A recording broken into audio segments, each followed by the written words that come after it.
नमस्कार बंधुरा आज के एक लाउ दिए रेसिपि देखाबो।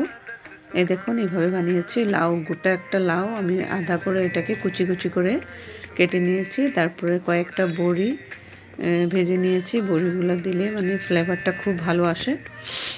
এইভাবে বড়িগুলো ভেজে আমি এটাকে উঠিয়ে রেখে দিয়েছি। তারপর একটা ফোড়ন দিয়ে দিলাম, শুকনো লঙ্কা, তেজপাতা,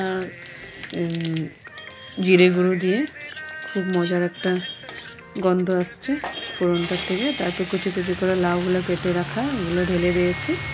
এটার সাথে কাঁচা লঙ্কা দিয়েছি, হলুদ গুঁড়ো, নুন, জিরে গুঁড়ো দিয়ে দিয়েছি। তারপর এটা ভালো করে মিক্স আপ করে আমি 10 বা 20 মিনিট মানে এটা কম স্টিমে রান্না করব। তারপরে আমি দেখব এইভাবে রান্নাটা। একটু আদা দিয়ে দিয়েছি, দারুণ একটা ফ্লেভার আসে আদা দিলে।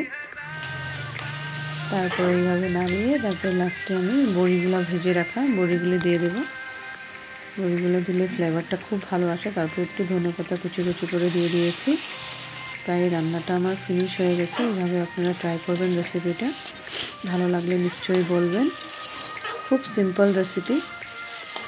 লাউ দিয়ে আমি লাউ ঘন্ট বানিয়েছি, এটাকে বলে লাউ ঘন্ট। ভালো লাগলে নিশ্চয়ই বলবেন।